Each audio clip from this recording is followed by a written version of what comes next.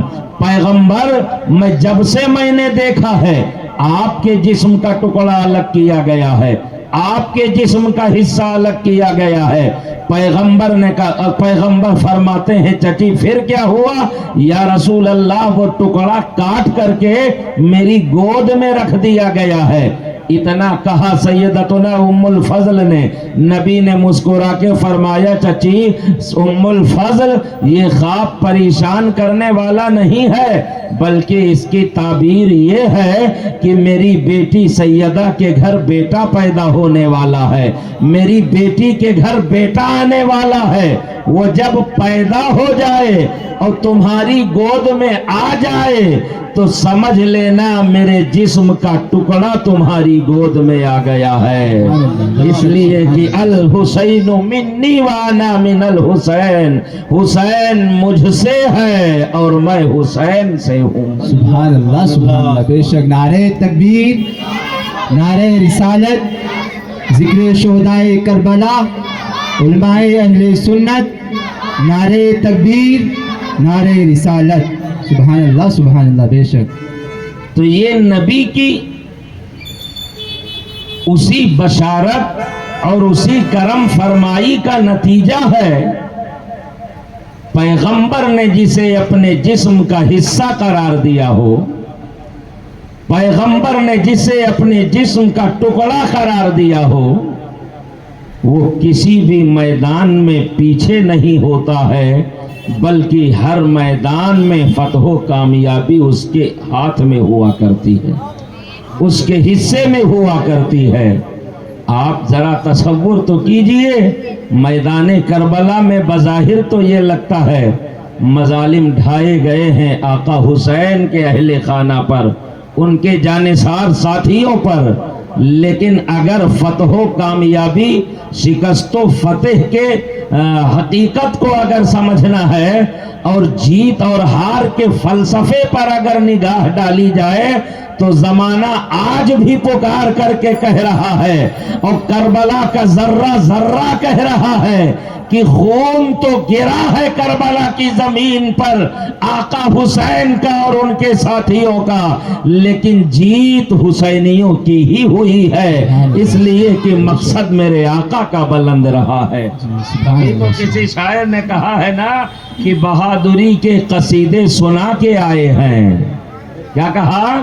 بہادری کے قصیدے سنا کے آئے ہیں، علی کے نام کا نعرہ لگا کے آئے ہیں۔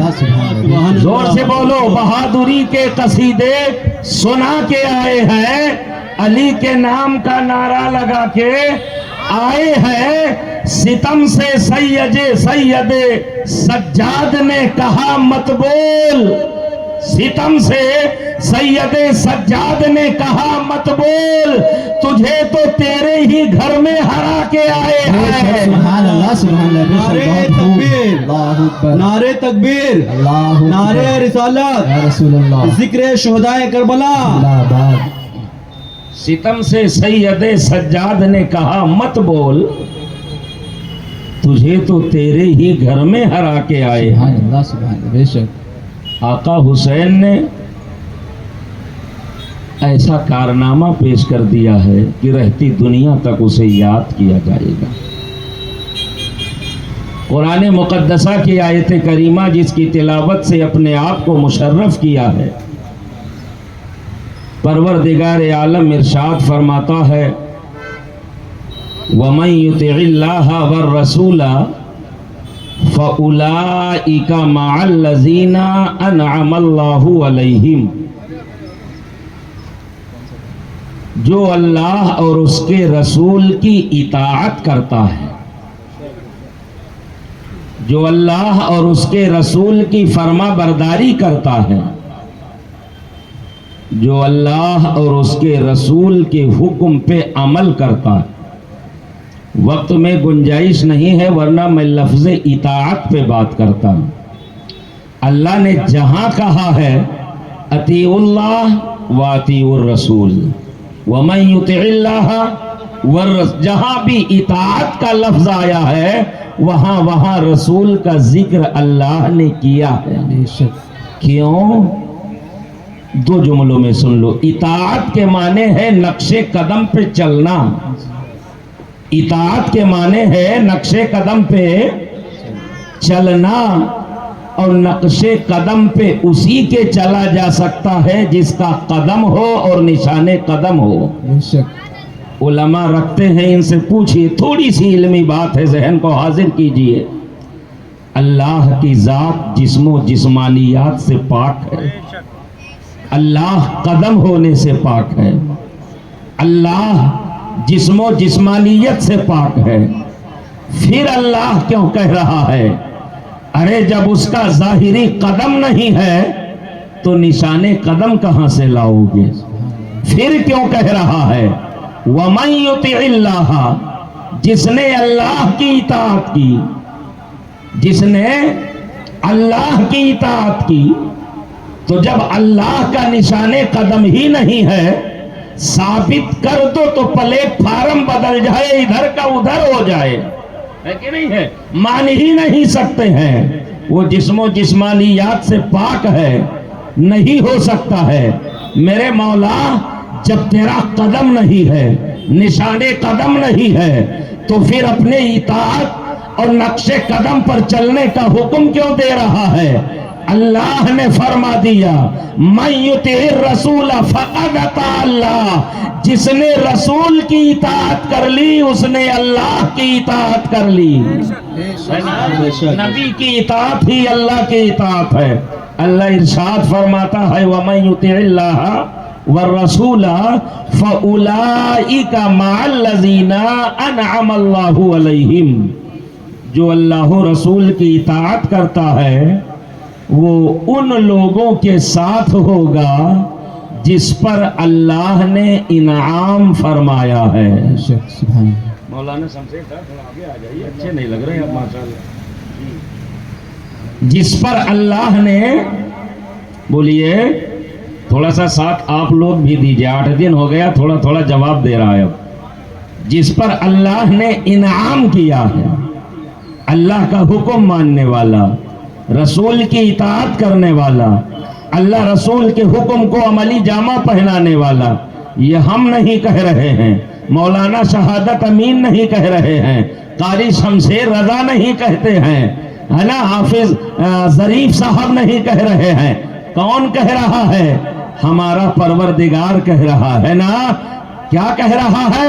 جو اللہ و رسول کی اطاعت کرتا ہے وہ قیامت میں ان لوگوں کے ساتھ ہوگا جن پر اللہ نے انعام فرمایا ہے۔ کیا کیا ہے؟ انعام فرمایا ہے۔ وہ انعام و یافتہ لوگ کون ہیں؟ وہ کون سی ہستی ہے جس پر اللہ نے انعام نازل فرمایا ہے؟ وہ کون لوگ ہیں جو رب کی بارگاہ سے انعام یافتہ ہیں؟ وہ کون سی جماعت ہے جسے اللہ نے انعام عطا فرمایا ہے؟ اللہ اسی آیت میں فرماتا ہے من النبیین والصدیقین والشہداء والصالحین۔ یہ انعام یافتہ لوگ کون ہیں جانتے ہو؟ نبیوں کی جماعت ہے، صدیقوں کی جماعت ہے، شہداء کی جماعت ہے، صالحین کی جماعت ہے نا۔ اللہ نے ان پر انعام فرمایا ہے اور یہ انعام رب کی بارگاہ سے ملا ہے۔ کیا پتا چلا کہ جو اللہ و رسول کی اطاعت کرتا ہے وہ کل قیامت میں بیگانہ نہیں ہوگا، وہ نبیوں کے ساتھ ہوگا، رسولوں کے ساتھ ہوگا، صدیقوں کے ساتھ ہوگا، شہیدوں کے ساتھ ہوگا، صالحین کے ساتھ ہوگا، نیکوکاروں کے ساتھ ہوگا، اللہ کے ولیوں کے ساتھ ہوگا۔ اور یہ جو مقام و مرتبہ ہے یہ ان کی اپنی طرف سے نہیں ہے بلکہ اپنے رب کی طرف سے دیا جانے والا انعام ہے۔ بے شک سبحان اللہ۔ رب کی طرف سے دیا جانے والا انعام ہے۔ پروردگار عالم نے انہیں نبوت انعام میں عطا کیا ہے، رسالت انعام میں عطا کیا ہے، صدیقیت انعام کے طور پہ عطا کیا ہے، شہادت بطور انعام عطا کیا ہے نا، ولایت بطور انعام عطا کیا ہے۔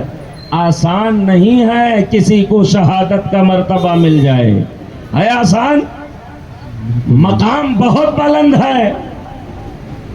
ایک نظریے سے اگر دیکھا جائے تو بہت آسان ہے، ایک چھلانگ میں بندہ زمین کی پستی سے آسمان کی بلندی تک پہنچ جاتا ہے۔ پہنچ جاتا کہ نہیں پہنچ جاتا ہے؟ لیکن آسان نہیں ہے۔ یہ شہادت گہے الفت میں قدم رکھنا ہے۔ لوگ آسان سمجھتے ہیں مسلمان ہونا، ہے نا؟ شہادت آسان بھی ہے اور مشکل بھی ہے۔ مشکل اس اعتبار سے ہے ہم لاکھ گردن کٹانے کی بات کریں لیکن پوری زندگی جو انسان کی محنت اور کوشش ہوتی ہے وہ جینے کے لیے ہوتی ہے، مرنے کے لیے نہیں ہوتی ہے۔ بتاؤ ہوتی کہ نہیں ہوتی ہے؟ ہم جب سے ہو سنبھالتے ہیں، کاروبار کر رہے ہیں زندگی کے لیے، تجارت کر رہے ہیں زندگی کے لیے، نوکری کر رہے ہیں زندگی کے لیے، پڑھائی کر رہے ہیں جو ہے زندگی کے لیے، سلطنت کی لڑائیاں ہو رہی ہیں زندگی کے لیے، آئٹم بم بنایا جا رہا ہے زندگی بچانے کے لیے، ہے کہ نہیں ہے؟ اپنے آپ کو بچانے کے لیے۔ ہماری پوری زندگی کا ماحصل اور پوری زندگی کی کوشش صرف جینے کے لیے ہوتی ہے۔ کیوں؟ اس لیے کہ نوکری کر کے پیسہ اکٹھا کر لو، تجارت کر کے دنیا کی دولت اکٹھا کر لو۔ کیوں؟ آج صحت ہے، آج طاقت ہے، آج ہاتھ اور پیر میں قوت ہے، کل جب عمر ڈھلے گی نا تو پھر کڈنی خراب ہوگی، گردہ خراب ہوگا، آنکھیں خراب ہوں گی، ہے کہ نہیں ہے؟ پھیپھڑے خراب ہوں گے، کسی کا دل حرکت کرنا بند کر جائے گا، کسی کا والو ویک ہو جائے گا، طرح طرح کی پریشانیاں ہوں گی۔ تو وہ زندگی بھر کا کیا دھرا جو اس نے سمیٹ کر کے رکھا تھا، زندگی بھر کمایا ہے جینے کے لیے، اور اس کمائی کو خرچ کر دیتا ہے کہ کسی طرح 1 سال کی زندگی بچ جائے، 2 سال کی زندگی بچ جائے۔ لیکن ہوتا کیا ہے؟ زندگی بھر کی کمائی بھی جاتی ہے اور انسان بھی آخر میں دنیا سے چلا جاتا ہے، کوئی ہمیشہ کے لیے نہیں آیا ہے۔ تو ہماری جو پوری کوشش ہوتی ہے یہ صرف جینے کے لیے ہوتی ہے کہ نہیں ہوتی ہے؟ ہماری پوری کوشش زندگی کے لیے ہوتی ہے۔ ہم کماتے ہیں تو جینے کے لیے، کمائی خرچ کرتے ہیں تو جینے کے لیے، لیکن اللہ والوں کی زندگی دیکھو، یہ جینے کے لیے نہیں بلکہ دنیا میں آتے ہیں خدا کے نام پر گردن کٹانے کے لیے۔ تو جب یہ گردن کٹا دیتے ہیں نا تو اللہ قرآن میں اعلان کرتا ہے جو گردن میری راہ میں کٹ جاتا ہے وہ کٹ کے بھی زندہ ہو جاتا ہے، اور جو زندہ رہتا ہے وہ زندہ رہ کے بھی مردہ ہو جاتا ہے۔ سبحان اللہ سبحان اللہ۔ تکبیر، نعرہ رسالت، ذکر شہدائے کربلا، ذکر شہدائے کربلا، نعرہ تکبیر، نعرہ رسالت۔ اور یہ شہادت آقا ارشاد فرماتے ہیں، حدیث پاک ہے،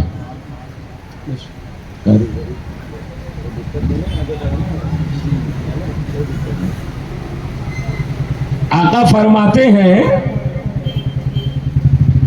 جنت بڑی خوبصورت ہے کہ نہیں ہے؟ بولو یار، سوچ رہے ہو کہ دیکھا نہیں تو کیسے کہہ دیں ہے؟ جس نبی کے کہے سے خدا کو ایک معنی ہے، اسی نبی کے کہے سے جنت کو خوبصورت مان لو، بے شک سبحان اللہ ہے نا؟ اور وہ اس لیے خوبصورت ہے کہ اس کے سردار ہمارے آقا حسن حسین ہیں، سبحان اللہ سبحان اللہ بے شک ہے کہ نہیں ہے؟ ہمارے گھر میں ہمارا بیٹا ہو تو ہمارا گھر ہمیں خوبصورت لگتا ہے، لگتا ہے کہ نہیں لگتا ہے؟ ہماری ماں ہو تو ہمارا گھر ہمیں خوبصورت لگتا ہے۔ وہ جنت کتنی خوبصورت ہوگی جس جنت میں نبی کا شہزادہ حسن حسین ہوگا اور حسن حسین کی ماں سیدہ طاہرہ طیبہ ہوں گی۔ سبحان اللہ بے شک سبحان اللہ بہت خوب سبحان اللہ۔ تو جنت خوبصورت ہے نا؟ اور آقا فرماتے ہیں جنتی جب جنت میں جائے گا بہاریں دیکھے گا، نعمتیں دیکھے گا، گلے گلزار دیکھے گا، شہد کی نہریں بہ رہی ہیں، دودھ کی نہریں بہ رہی ہیں، شراب کی نہریں بہ رہی ہیں، لیکن یہ دنیا کی شراب کی طرح وہاں کا شراب نہیں ہے۔ دنیا کی شراب تو آدمی کو بہکا دیتی ہے، اور وہاں کی شراب پینے کے بعد کوئی بہکے گا نہیں، وہ شرابن طہورا ہے، سبحان اللہ سبحان اللہ بے شک۔ ہوش ٹھکانے آ جائے گا، ہے نا؟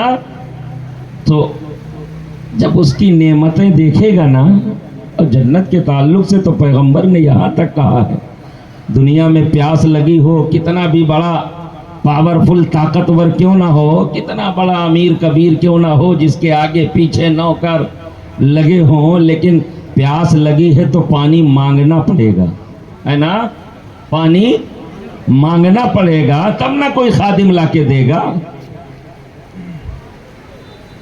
لیکن جنت میں پیغمبر فرماتے ہیں جنتی کو پیاس کا احساس ہوگا، وہ سوچے گا کہ اس کے سامنے پانی کا گلاس حاضر ہو جائے گا، سبحان اللہ بے شک سبحان اللہ۔ ہے نا؟ جس چیز کی تمنا کرے گا۔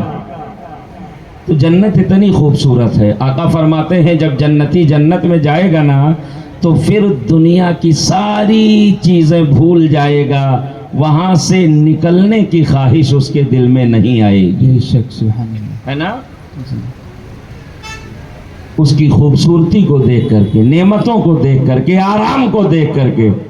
لیکن پیغمبر فرماتے ہیں اللہ کا وہ بندہ جو مرتبہ شہادت پر فائز ہو کر کے جنت میں گیا ہے، یہ شہید جب جنت میں جائے گا نا، جنت دیکھے گا، در و دیوار دیکھے گا، گلے گلزار کو دیکھے گا، جنت کے باغات کو دیکھے گا، نعمتوں کا مشاہدہ کرے گا۔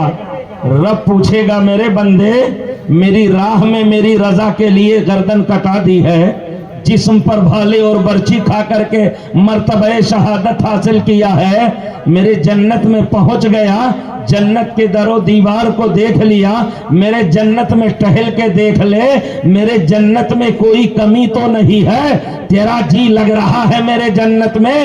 آقا فرماتے ہیں تب وہ شہید کہے گا پروردگار تیرے جنت کے نعمتوں کو دیکھ لیا، جنت کے باغ و بہار کو دیکھ لیا، جنت کے گلے گلزار کو دیکھ لیا، جنت کی دیواروں کو دیکھ لیا، جنت کی نعمتوں کو دیکھ لیا اور ان نعمتوں کا مزہ چکھ لیا، لیکن اے پروردگار تیرے جنت میں ایک چیز کی کمی ہے، بندے کیا کمی رہ گئی میرے جنت میں؟ تب وہ شہید کہے گا مولا وہ لذت جو دشمن کے تلوار کے نیچے تیری راہ میں کٹنے میں ملی تھی وہ تیری جنت میں نہیں ہے۔ آقا فرماتے ہیں شہید تمنا کرے گا میرے مولا اگر تو 10 مرتبہ مجھے دنیا میں زندگی دے دے تو 10 مرتبہ تیری راہ میں گردن کٹا کر کے مرتبہ شہادت پر فائز ہو نعرہ جاؤں۔ تکبیر، نعرہ رسالت، ذکر شہدائے کربلا، ذکر شہدائے کربلا، علماء اہل سنت، نعرہ تکبیر، نعرہ رسالت، سبحان اللہ سبحان اللہ بے شک۔ جو مزہ انہیں ملتا ہے کٹنے میں نا وہ ہمیں اور آپ کو بظاہر تو یہ لگتا ہے جسم چھلنی ہو رہا ہے، تیر اور تلواروں کا نشانہ بنایا جا رہا ہے. بڑی تکلیف ہوتی ہوگی، لیکن پیغمبر فرماتے ہیں، حدیث پاک سنو، الشہید لا یجد علم القتل الا کما یجد احدکم علم القرصہ. شہید کو خدا کی بارگاہ میں جب وہ کٹتا ہے تو اس کے کٹنے کی صرف اتنی ہی تکلیف کا احساس ہوتا ہے جتنی تکلیف کا احساس تمہیں کوئی چٹکی کاٹے تو ہوتا ہے. کتنا احساس ہوتا ہے؟ کوئی چٹکی کاٹ لے تو جتنا احساس تمہیں ہوتا ہے، خدا کی بارگاہ میں گردن کٹ جاتی ہے لیکن احساس چٹکی کاٹنے کے برابر ہوتا ہے. کوئی دنیا کا عقل والا کہہ سکتا ہے مولانا صاحب ایسا کیسے ہو سکتا ہے؟ نگاہ دیکھ رہی ہے، گردن کٹ چکی ہے، لاش تڑپ تڑپ کے ٹھنڈی پڑ چکی ہے، رگیں نیلی پڑ چکی ہیں، جسم کا آخری قطرہ جو ہے خون کا آخری قطرہ جسم سے بہہ چکا ہے، تیروں کے نشانات ہیں، تلواروں سے جسم کو گھائل کیا گیا ہے، جسم پر گھوڑے دوڑائے جا چکے ہیں، جسم کے حصے کو الگ کیا گیا ہے، جسم کے پرخچے اڑا دیے گئے ہیں. یہاں ذرا سا خراش لگ جاتی ہے تو درد کے مارے ہمارے منہ سے بے ساختہ آہ کی آواز نکل جاتی ہے. کبھی طبیعت خراب ہو جائے، ڈاکٹر انجیکشن لگاتا ہے، تب بھی تکلیف کا احساس ہوتا ہے. عقل کہہ رہی ہے، آنکھ تو یہ دیکھ رہی ہے جسم کے ٹکڑے کر دیے گئے ہیں، گردن کاٹ دی گئی ہے، گھوڑے دوڑا دیے گئے ہیں، لیکن آپ کہہ رہے ہو کہ کٹنے والے کو تکلیف کا احساس نہیں ہوتا ہے. تو ہم کہیں گے اے اللہ کے بندو، آقا حسین کے چاہنے والوں، یہ مولانا اپنے گھر کی بات نہیں کر رہا ہے، یہ تو غیب دا پیغمبر نے کہا ہے کہ کٹنے والے کو تکلیف کا احساس نہیں ہوتا ہے. تو زمانہ کہے گا کیا تمہارے پاس پریکٹیکل کے لیے کوئی چیز موجود ہے؟ تو ہم کہیں گے ہاں، اٹھاؤ اللہ کا قرآن، کھولو سورہ یوسف. حضرت یوسف کے حسن میں جب زلیخا گرفتار ہو گئی تھی نا، یوسف پر فریفتہ ہو گئی تھی نا، یوسف خریدے ہوئے غلام تھے، زلیخا شہزادی تھی، بادشاہ کے محل میں رہنے والی تھی نا، اور جب یوسف کے حسن میں زلیخا گرفتار ہو گئی تھی تو بادشاہ زادیوں نے آ کر کے کہا تھا، زلیخا تجھے کوئی شہزادہ نہیں ملا، یہ غلام کے حسن میں تو گرفتار ہو گئی ہے.